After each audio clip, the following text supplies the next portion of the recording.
afternoon, aka Cam, in the building, you know what I'm saying? Now this is the iPhone 12, like which iPhone you should get. Should you get an iPhone 12?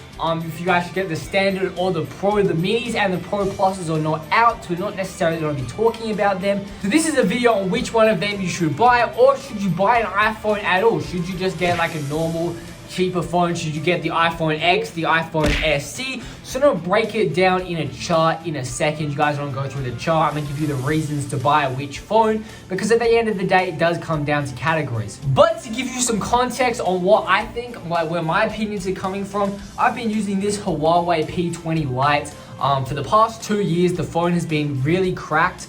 As you guys can see, there's a lot of cracks on this phone. For about a year, okay, I used it with no problems whatsoever. It was outdated when I got it, but it never really mattered to me, okay? I've been someone that's really hating on buying like the top models because they're so expensive. However, I've managed to fit into one of these categories and I was like, let's get it. So this is coming from like, we're not gonna compare the specs and like, this is the best of the best. You need to get it, you know? You need to get the best. No, this is not coming from a tech guru or anyone's perspective like this. This is just coming from the regular smegular, you know what I'm saying? As I said, I used this phone for 2 years with no problem, 1 year with a very cracked screen. And you know, all you really need a phone for, okay, is to send text messages, call people, watch the occasional YouTube video, you know, maybe go on Snapchat, go on a few apps, social media, all that kind of stuff. Maybe check some emails, all that kind of stuff. Like, you don't really need phones for that much. So is it really important to get the top model? So let's go into it. So this graph was the easiest way if I can tell you realistically which phone you should get. As you guys can see, Android pretty much has everything tick green, and that's because I'm saying for whichever Android phones, okay? So like if you get like the Huawei P40 that has literally everything, you get all those things tick green. But if you go for a cheaper Android phone, you can find something that can fit your specific need, but just know it won't do everything. The more you pay, eventually you get everything, okay? So to start off, if you just need to do daily tasks on your phone, guess what? Every single phone made past, let's say every phone made in the last 3 years will get most updates for everything. If you guys go into like any like Officeworks, I don't know what the equivalent in the US is, but like if you guys go into any tech store or place that sells phone and you pick up a phone there, generally even on the cheaper side, as long as you're buying brand new or like a customer return, you're gonna get a phone that's gonna work, okay? It's gonna do daily tasks just fine, and you're gonna have a pleasant experience if you're not doing nothing too crazy on it. Then next, home screen customization. If you care about this, which I don't know why you would, okay, it's not that big of a feature. It's a nice feature to have, don't get me wrong. If Apple implements it, would be nice, but it's nothing crazy. If you guys want crazy home screen customizations, you gotta get an Android. This only really concerns BTS fanboys or fangirls really, that just want to have like some crazy BTS setup so they can worship them. Unless you want something super specific and customized to visually appeal your eyes when you wake up, then it doesn't really matter. So again, all the iPhones are crossed off, Android tick. Every single Android phone you get, you have great customization.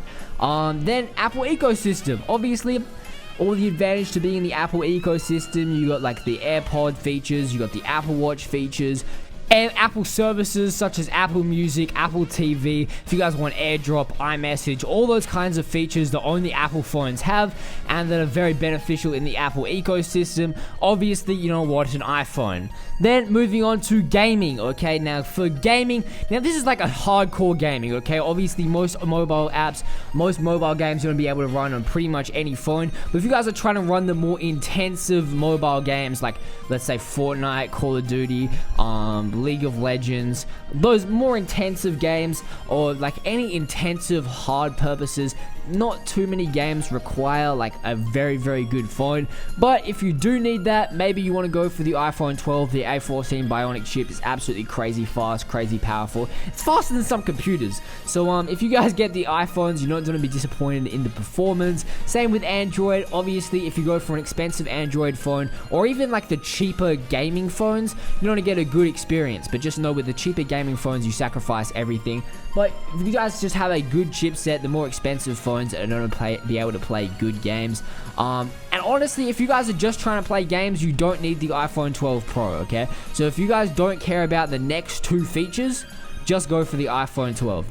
The next two features, as you guys can see, everything is ticked off green for both the iPhone 12 and the iPhone 12 Pro so far. There's been no discrepancies. So if you don't need the next two features, then just go with the iPhone 12. Now, next, reading or like using your phone in incredibly bright light. Okay, so obviously the brighter the light is, the brighter you need your screen to be. The iPhone 12 Pro screen is brighter than the iPhone 12, marginally, okay? So if you guys are going to be using your phone a lot outside, you may as well just pay that little bit extra and get the iPhone 12 Pro, because it's going to save you some eye strain. It's going to be more convenient to see, and you're paying so much for your phone anyway, you may as well just pay an extra little bit to get the advantage. And then the last category, also Android phones can do the same thing, okay? If you just buy the best screen with an Android phone, a lot of Android phones have good screens, but you just find this phone that has the best screen, and guess what? You don't have a good experience. Then the next one is creating content on phone. You can do this on any phone. Most phones now have good cameras. Just know that like the iPhone SE, it's good, it's not amazing, okay? Cheaper Android phones, they can be good, but they're not amazing. iPhone 12 is really good, but the iPhone 12 Pro is better. So this is like if you guys just want to take your basic photos, videos, all that kind of stuff, the cheaper iPhone and the iPhone 12 Pro and the iPhone 12 can do it. However, this is more like if you're actually like creating actual content, like you're getting paid for it. Like, for example, if you're a YouTuber, you've got over 1,000 subscribers, you're making some money on YouTube, you may as well just throw in that extra little bit of money and get a slightly better camera. You're taking Instagram photos, you're an Instagram model or Instagram influencer or something like that. You may as well just spend a little bit extra, get the HDR features, get the extra camera, which doesn't really do too much if I'm being 100% honest. The other camera is kind of pointless in my opinion, but it's whatever. You just want your ultra wide and your telephoto. So yeah, it's nothing really crazy there. So just get the Android phone if you're trying to make content creation, or the iPhone 12 Pro. Any phone's good, but they're just the best. So that's the simple guide, okay? So just to recap,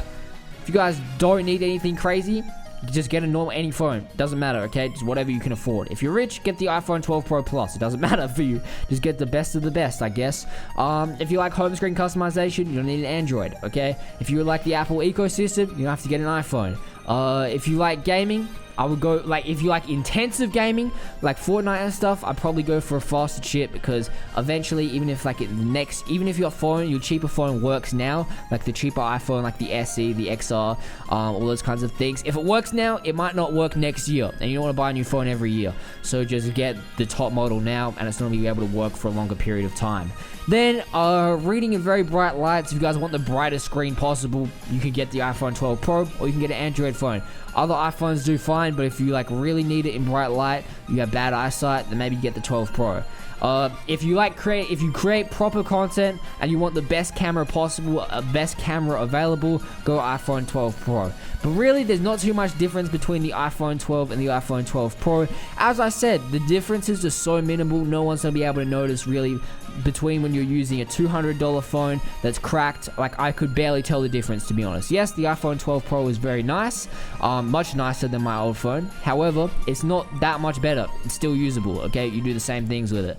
So I hope you guys helped. I hope this video helped you save a little bit of money, or find which phone you want. Let me know which phone you guys want to get in the comment section down below. I'm loving my iPhone 12 Pro personally, but I know it's not for everyone, okay? Because it's a lot of money, and the benefit, what's it called? What's it called when you diminishing returns? The diminishing returns are absolutely insane. However, I wanted the top camera.